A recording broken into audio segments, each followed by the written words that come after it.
শুরুতে রাজধানীর শান্তিনগর কাঁচা বাজার থেকে আমাদের সহকর্মী আর কে রেজা জানাচ্ছেন সবশেষ।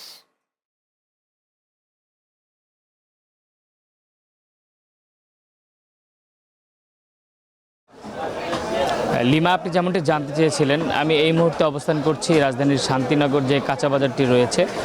এই বাজারটিতে আমরা সকাল থেকেই ঘুরেছি এবং বিভিন্ন পণ্যদ্রব্যের দাম জানার চেষ্টা করেছি। আসলে শুক্রবার আসলে এই বাজারটিতে যেন পণ্যদ্রব্য ঊর্ধ্বমুখী চিত্র আমরা সবসময় পরিলক্ষিত করি।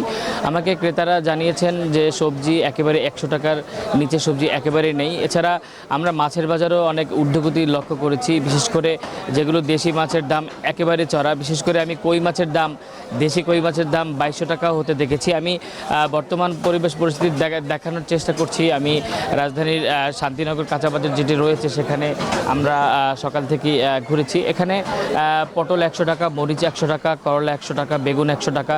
এছাড়া মুরগি কক 400 থেকে 450 টাকা বিক্রি হতে দেখেছি। এছাড়া ব্রয়লার মুরগিও 190 থেকে 210 টাকায় ছাড়িয়েছে। এই বাজারটিতে শুধুমাত্র একমাত্র আলু এবং শসা ছাড়া দাম সবগুলোতে ঊর্ধ্বমুখী। এছাড়া গরুর মাংসের কথা যদি বলি, ঈদের পর যে 800 টাকা হয়েছে সেই 800 টাকাই বলবৎ রয়েছে। বিক্রেতারা বলছে সরবরাহ একটু ঘাটতি রয়েছে, যার জন্য এই বাজারটিতে সরবরাহ ঘাটতির কারণে পণ্যদ্রব্যের দাম শুক্রবার আসলেই একটু বেশি তারা পরিলক্ষিত করতে পারে, বিশেষ করে ক্রেতারা।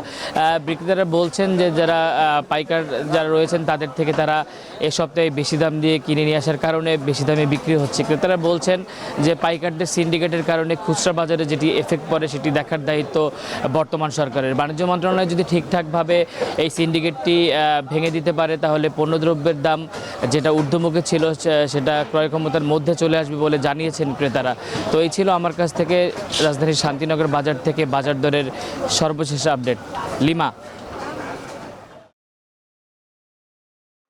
ধন্যবাদ আর কে রেজা।